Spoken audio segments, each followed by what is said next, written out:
ఆర్య వయస్సుల విన్నపం మేరకు కొంతమంది సర్టిఫికెట్లన్నీ రకరకాలుగా ఇచ్చేవాళ్లు. గుప్తా అని, శెట్టి అని, వైశ్య అని, కోమటి అని ఇలాంటి పేర్లు ఇస్తా ఉంటే, కాదు అందరికీ ఒకటే ఇస్తే బాగుంటుంది, ఆర్య వైశ్య పేరుతో ఇమ్మంటే తొందరలోనే దీన్ని కూడా తీసుకొచ్చి ఆ గౌరవాన్ని కూడా కాపాడతామని చెప్పి కూడా నేను మీకు తెలియజేస్తున్నా.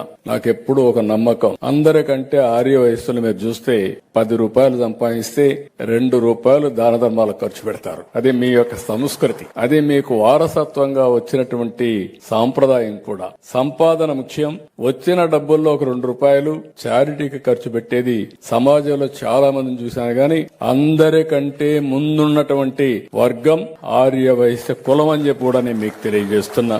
ఇప్పుడు నేను మిమ్మల్ని కోరేది ఏంటంటే, ఇప్పుడు కొత్త కార్యక్రమం తీసుకొచ్చాం, 1 ఫ్యామిలీ 1 ఆంటర్‌ప్రెన్యూర్. ఈ 1 ఫ్యామిలీ 1 ఆంటర్‌ప్రెన్యూర్ లో మీరు ఒక్క అడుగు ముందుకేయాలి, అక్కడే ఆగిపోకుండా. ఇంతవరకు వ్యాపారం ఏ ఊర్లో చూసినా మీరే ఉంటారు. ఆ వ్యాపారాన్ని ఇంకొంచెం ప్రొఫెషనల్ గా ముందు తీసుకపోతే చాలా ఉపయోగపడుతుంది కుటుంబాలకందరికీ.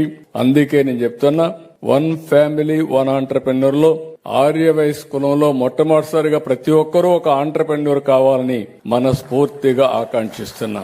మా ఆడబిడ్డలు కూడా, మీరు కూడా బాగా చేయగలుగుతారు, మీరు ముందుండాలి.